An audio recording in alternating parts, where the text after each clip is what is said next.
Hi dear friends, welcome back to our channel. இன்றைக்கி நம்ம ரொம்ப ஹெல்த்தியான அண்ட் டேஸ்டியான வெஜ் பாக்கெட்ஸ் எப்படி செய்கிறதுன்னு பார்க்கலாம். இந்த ஸ்நாக்ஸ் ரெசிபி செய்கிறது ரொம்ப ஈஸியாக, அதே போல் ரொம்ப ஹெல்த்தியாகவும் இருக்கும். சின்ன குழந்தைங்கள்லேருந்து பெரியவங்க வரைக்குமே எல்லாருக்குமே பிடிக்கும் இந்த டேஸ்ட்டு. இந்த வெஜ் பாக்கெட்ஸ் வெளியே நல்ல கிறிஸ்பியாக இருக்கும். உள்ளே இருக்கிற அந்த மசாலாவோட சேர்த்து சாப்பிடும்போது சும்மா அப்படி இருக்குங்க டேஸ்ட்டு.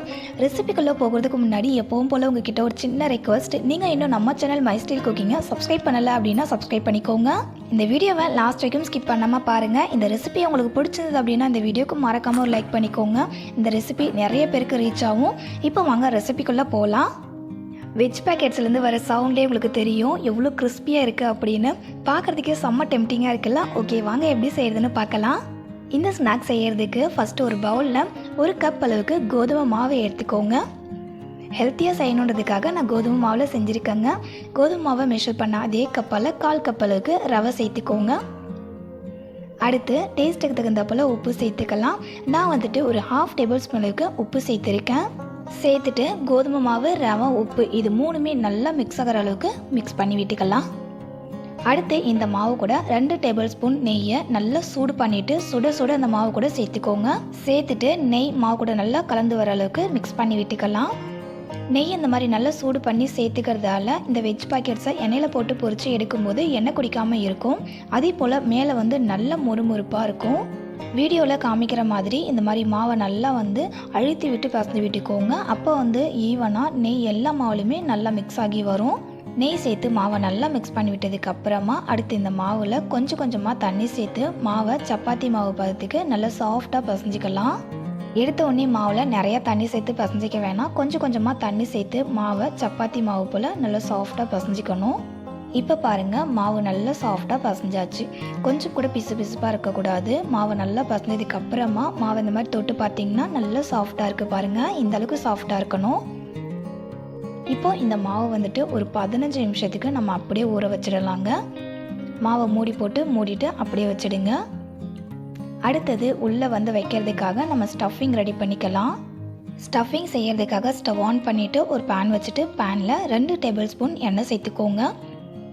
எண்ணெய் சேர்த்துட்டு எண்ணெயை சூடு பண்ணிக்கோங்க. எண்ணெய் சூடானதுக்கு அப்புறமா இதில் ஒரு 1/2 டேபிள் ஸ்பூன் அளவுக்கு ஜீரகம், 1/2 டேபிள் ஸ்பூன் அளவுக்கு கடுகு, உளுத்தம் பருப்பு சேர்த்துட்டு இது ரெண்டையுமே எண்ணெயில் பொரிய விட்டுடலாம். இந்த மாதிரி கடுகு ஜீரகம் பொரிஞ்சு வந்ததுக்கு அப்புறமா இதில் 1 டேபிள் ஸ்பூன் அளவுக்கு பொடியாக கட் பண்ண இஞ்சி சேர்த்துக்கோங்க.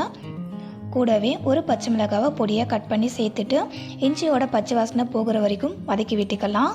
இஞ்சியோட பச்சை வாசனை போயிட்டு நல்லா வதங்கி வந்ததுக்கு அப்புறமா இதில் ஒரு பெரிய சைஸ் வெங்காயத்தை பொடியாக கட் பண்ணி சேர்த்துட்டு வெங்காயம் கண்ணாடி பதத்துக்கு வதங்கி வர வரைக்கும் வதக்கி விட்டுக்கலாம்.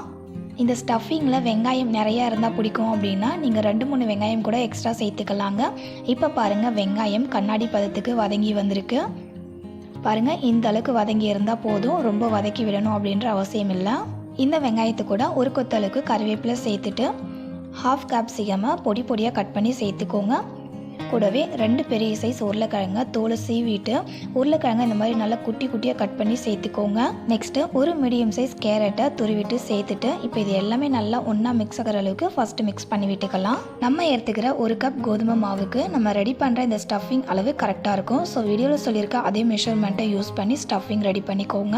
கேப்சிகம், உருளைக்கிழங்கு, கேரட் இது எல்லாத்தையுமே நல்லா மிக்ஸ் பண்ணி விட்டதுக்கு அப்புறமா இதில் 1/2 டேபிள் ஸ்பூன் அளவுக்கு கார மிளகாத்தூள் சேர்த்துக்கலாம். Next 1 table spoon garam masala சேர்த்துக்கோங்க.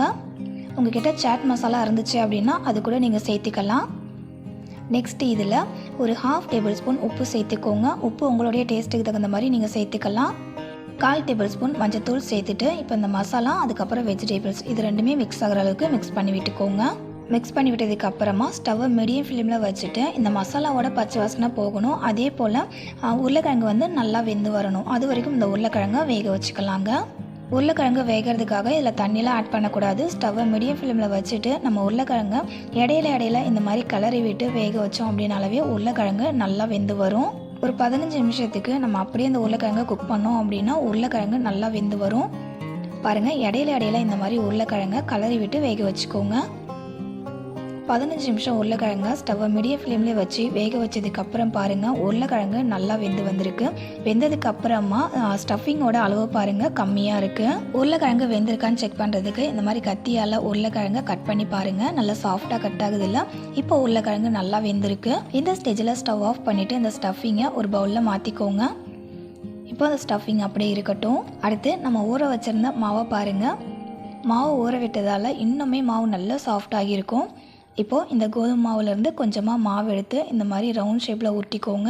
அடுத்து சப்பாத்தி உருட்டுற கட்டை எடுத்துகிட்டு அதில் கோதுமை மாவை இந்த மாதிரி ஸ்ப்ரெட் பண்ணி விட்டுட்டு இதில் நம்ம பசஞ்சு வச்சுருந்தோம்ல கோதுமை மாவு, அந்த மாவை எடுத்து வச்சுட்டு சப்பாத்தி ஊட்டுவோம்ல அதே போல் மாவை ஊட்டிக்கோங்க. மாவு ஊட்டும் போது இடையில அந்த மாதிரி மாவு வந்து கோதுமை மாவு மேலே ஸ்ப்ரெட் பண்ணி விட்டு ஊட்டி விடுங்க. அப்போ வந்துட்டு கட்டையெல்லாம் ஒட்டாமல் இருக்கும். மாவு ஊட்டும் போது ரொம்ப திக்காக ஊட்டிடக்கூடாது, நல்லா தின்னாக ஊட்டிக்கோங்க. பாருங்கள், இந்த அளவுக்கு மாவு வந்து தின்னாக இருக்கணும். இந்த அளவுக்கு தின்னாக ஒட்டிக்கோங்க. இப்போது இந்த மாவு வந்து ரவுண்ட் ஷேப்பில் கட் பண்ணி எடுக்கிறதுக்காக ஏதாவது ஒரு கப்பு மூடி எடுத்துட்டு அந்த கப்பு மூடியை மாவு மேலே வச்சு இந்த மாதிரி லைட்டாக ப்ரெஸ் பண்ணிங்கன்னா ரவுண்ட் ஷேப்புக்கு மாவு கட் ஆகிடும். இந்த மாதிரி மாவை கட் பண்ணதுக்கு அப்புறமா எக்ஸஸாக இருக்கிற மாவை வந்து எடுத்து வச்சுக்கோங்க. இந்த மாவை எடுத்து போட்டுறக்கூடாது. இந்த மாவுலையுமே நம்ம வந்துட்டு மாவை உருட்டி வெஜ் பாக்கெட்ஸ் வந்து செய்யலாம். மாவை உருட்டி ரவுண்ட் ஷேப்பில் கட் பண்ணதுக்கு அப்புறமா மாவுக்குள்ளே இந்த மாதிரி நம்ம ரெடி பண்ண ஸ்டஃபிங்கை வச்சுக்கோங்க. ஸ்டஃபிங்கை வச்சுட்டு 2 பக்கம் இருக்கிற மாவை எடுத்து இந்த மாதிரி ஒட்டி விட்டுக்கோங்க. சைடில் வந்துட்டு ஓப்பனில் இருக்குல்ல, இப்போ இதை வந்துட்டு வி ஷேப்பில் வர மாதிரி மாவை இந்த மாதிரி வீடியோவில் காமிக்கிற போல் ஒட்டி விட்டுக்கோங்க. பாருங்கள், இந்த மாதிரி நம்ம கொஞ்சம் டிஃப்ரெண்ட்டான ஷேப்பில் செஞ்சு கொடுத்தோம் அப்படின்னா கிட்ஸ் வந்து ரொம்பவே லைக் பண்ணி சாப்பிடுவாங்க. டிஃப்ரெண்ட்டாக இருக்குது அப்படின்னு. அவ்வளோதான், நம்மளுடைய வெஜ் பாக்கெட்ஸை ரொம்ப சூப்பராக ரெடி பண்ணியாச்சு. இப்போ அதை நம்ம எண்ணெயில் போட்டு பொரிக்கணும். அவ்வளோதான். இதே போல் மீதி இருக்கிற கோதுமாவை உருட்டி ரவுண்ட் ஷேப்பில் கட் பண்ணி உள்ள ஸ்டஃபிங்கை வச்சு இந்த ஷேப்பில் மடித்து விட்டுக்கோங்க.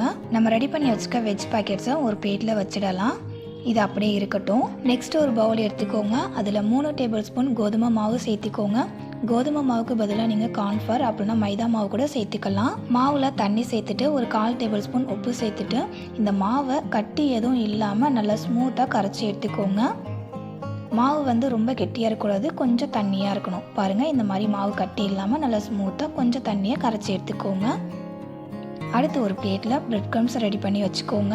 பிரெட் க்ரம்ஸ் எப்படி ரெடி பண்ணுறது அப்படின்னா, ப்ரெட்டை வந்து எடுத்துட்டு அது சைடில் டார்க்காக இருக்கும்ல அதை கட் பண்ணிவிட்டு ப்ரெட்டை நல்லா ஃபைனாக அரைச்சிட்டு ப்ரெட்டில் இருக்கிற ஈரப்பதம் போகிற வரைக்கும் நல்லா ஃப்ரை பண்ணிங்க அப்படின்னா பிரெட் க்ரம்ஸ் ரெடி ஆகிடும். நெக்ஸ்ட்டு நம்ம ரெடி பண்ண வெஜ் பேக்கெட்ஸ் இருக்குல்ல, அதை வந்துட்டு நம்ம கரைச்சி வச்சுருக்க கோதுமை மாவில் போட்டுட்டு அந்த கோதுமை மாவில் வெஜ் பேக்கெட்ஸ் நல்லா முங்குற அளவுக்கு இந்த மாதிரி வந்து டிப் பண்ணி விட்டுக்கோங்க. இந்த மாதிரி கோதுமை மாவில் வெஜ் பேக்கெட்டை நல்லா டிப் பண்ணி எடுத்ததுக்கப்புறமா இப்போது இந்த வெஜ் பேக்கெட்டில் வந்துட்டு நம்ம பிரெட் க்ரம்ஸை வந்து ஸ்ப்ரெட் பண்ணி எடுத்துக்கலாம். வெஜ் பேக்கெட் மேலே எல்லா இடத்துலையுமே பிரெட் க்ரம்ஸ் அப்ளை ஆகணும். அதனால் பிரெட் க்ரம்ஸை கையில் எடுத்துகிட்டு இந்த மாதிரி வெஜ் பேக்கெட் மேலே நல்லா ஸ்ப்ரெட் பண்ணி விட்டுக்கோங்க. வெஜ் பேக்கெட்டை ரெடி பண்ணிவிட்டு கோதுமை மாவில் டிப் பண்ணி அதுக்கப்புறமா இந்த பிரெட் க்ரம்ஸில் பரட்டி எடுத்து நம்ம எண்ணெயில் போட்டு பொரித்து எடுத்து சாப்பிட்டோம் அப்படின்னா டேஸ்ட் ரொம்ப நல்லாயிருக்கும். அதே போல் நல்லா கிறிஸ்பியாக இருக்கும். இதே போல் நம்ம ரெடி பண்ணி வச்சுருக்க எல்லா வெஜ் பேக்கெட்டையுமே வந்துட்டு கோதுமை மாவில் டிப் பண்ணிவிட்டு பிரெட் க்ரம்ஸை நல்லா வந்து மேலே ஸ்ப்ரெட் பண்ணி விட்டுக்கோங்க. இதே போல் பண்ணிவிட்டு எல்லாத்தையுமே பிளேட்டில் அரேஞ்ச் பண்ணி வச்சுக்கோங்க. அவ்வளோதான். இப்போ இதை நம்ம எண்ணெயில் போட்டு பொரிச்சு எடுத்துக்கலாம். நெக்ஸ்ட்டு ஸ்டவ் ஆன் பண்ணிவிட்டு ஒரு வானலில் எண்ணெய் சேர்த்துக்கோங்க. எண்ணெயை சூடு பண்ணிக்கோங்க. எண்ணெய் சூடாயிடுச்சான்னு பார்க்குறதுக்கு கொஞ்சமாக கோதுமை மாவை எடுத்து எண்ணெயில் போடுங்க. போட்டதுமே பபிள்ஸ் வந்து ஒரு 3 மினிட்ஸுக்கு அப்புறம் மேலே எழும்பி வருது பாருங்கள். இந்த அளவுக்கு எண்ணெய் சூடாக இருக்கணும். இப்போது ஸ்டவ்வை மீடியம் ஃப்ளேமில் வச்சுட்டு நம்ம ரெடி பண்ணி வச்சுருக்க வெஜ் பேக்கெட்ஸை எண்ணெயில் சேர்த்துக்கலாம். வெஜ் பேக்கெட்ஸை எண்ணெயில் சேர்க்கும்போது எண்ணெய் வந்துட்டு மீடியமான ஹீட்டில் தான் இருக்கணும். வெஜ் பேக்கெட்ஸை எண்ணெயில் சேர்க்கும்போது பாருங்கள் அதை சுற்றி எவ்வளோ பபிள்ஸ் இருக்குது அப்படின்னு. இந்த பபிள்ஸ் எல்லாமே பாதி அளவுக்கு குறைஞ்சி வரட்டும். அதுக்கப்புறமா இந்த வெஜ் பேக்கெட்ஸை நம்ம வந்து திருப்பி போட்டு வேக வச்சுக்கலாம். அதே போல் வெஜ் பேக்கெட்ஸ் ஒரு பக்கம் வெந்து தானாகவே எண்ணெயிலேருந்து மேலே எழும்பி வரும். அது வரைக்கும் வெஜ் பேக்கெட்ஸை அப்படியே ஒரு பக்கம் வேக வச்சிடலாங்க. இப்போ பாருங்கள், வெஜ் பேக்கெட்ஸ் எல்லாமே ஒரு பக்கம் வெந்து தானாகவே மேலே எழும்பி வந்திருக்கு. அதே போல் வெஜ் பேக்கெட்ஸை சுற்றி அந்த பபிள்ஸ் எல்லாமே பாதி அளவுக்கு குறைஞ்சி வந்திருக்கு பாருங்கள். இந்த ஸ்டேஜில் ஒவ்வொரு வெஜ் பேக்கெட்ஸாக நம்ம இந்த மாதிரி திருப்பி விட்டு வேக வச்சுக்கலாம். இடையில இடையில வெஜ் பேக்கெட்ஸை இந்த மாதிரி திருப்பி விட்டு வேக வச்சுக்கோங்க. அப்போ வந்து ஈவனாக எல்லா சைடுமே ஒரே கலராக இருக்கும். அதே போல் நல்லா வெந்து வரும். இந்த வெஜ் பேக்கெட்டோடைய கலர் கோல்டன் ப்ரௌன் கலருக்கு சேஞ்ச் ஆகட்டும், அது வரைக்கும் வேக வச்சுக்கோங்க. இப்போ பாருங்கள், இந்த அளவுக்கு கலர் நல்லா வந்து கோல்டன் ப்ரௌன் கலருக்கு சேஞ்ச் ஆனதுக்கப்புறமா நீங்கள் அந்த வெஜ் பேக்கெட்ஸ் மேலே கரண்டியால் லைட்டாக தட்டி பார்த்தீங்க அப்படின்னா அந்த சவுண்டிலே உங்களுக்கு தெரியும் வெஜ் பேக்கெட்ஸ் நல்லா கிறிஸ்பியாக இருக்குது அப்படின்றது. இப்போது கலர் வந்து நல்லா சேஞ்ச் ஆகி வெந்து வந்ததுக்கப்புறமா வெஜ் பேக்கெட்ஸை எண்ணெயிலேருந்து எடுத்துடுங்க. வெஜ் பேக்கெட்ஸை பார்க்கும்போதே ரொம்ப டெம்ப்டிங்காக இருக்குல்ல, சாப்பிட்றன்னு போல் இருக்கும். இது ஃப்ரெண்ட்ஸ், கண்டிப்பாக இந்த வெஜ் பேக்கெட்ஸ் ரெசிபியை ட்ரை பண்ணி பார்த்துட்டு உங்களுடைய ஃபீட்பேக்கை மறக்காமல் என் கூட கமெண்ட்டில் ஷேர் பண்ணிக்கோங்க.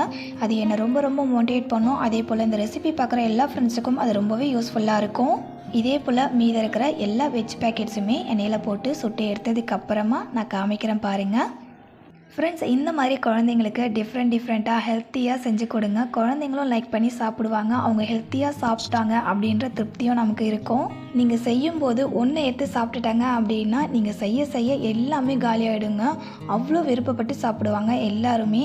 ஃப்ரெண்ட்ஸ், இன்றைக்கி உங்கள் கூட ஷேர் பண்ணிக்கிட்ட இந்த வெஜ் பேக்கெட் ரெசிபி உங்களுக்கு பிடிச்சிருந்தது அப்படின்னா இந்த வீடியோக்கு ஒரு லைக் பண்ணிக்கோங்க. உங்களுடைய ரிலேட்டிவ்ஸ் அண்ட் ஃப்ரெண்ட்ஸுக்கும் ஷேர் பண்ணிக்கோங்க. அவங்களுக்கும் இந்த ரெசிபி ரொம்ப யூஸ்ஃபுல்லாக இருக்கும். குழந்தைங்களுக்கு மட்டும் இல்லை, பெரியவங்களுமே இந்த வெஜ் பேக்கெட் ரெசிபியை ரொம்ப விருப்பப்பட்டு சாப்பிடுவாங்க. அவ்வளோ டேஸ்ட்டாக இருக்கும். எவ்வளோ சூப்பராக இருக்குது பாருங்கள். கண்டிப்பாக அந்த வெஜ் பேக்கெட்ஸை நீங்கள் மறக்காமல் ட்ரை பண்ணி பாருங்கள். ஃப்ரெண்ட்ஸ், இந்த ஸ்நாக் ரெசிபி உங்களுக்கு பிடிச்சிருந்தது அப்படின்னா மறக்காமல் இந்த வீடியோக்கு ஒரு லைக் பண்ணிக்கோங்க. இதே போல் ஒரு சூப்பரான அண்ட் டேஸ்டியான ஹெல்த்தியான ரெசிபியோட நெக்ஸ்ட் ஒரு வீடியோவில் மீட் பண்ணலாம். ஃப்ரெண்ட்ஸ், தேங்க்ஸ் ஃபார் வாட்சிங்.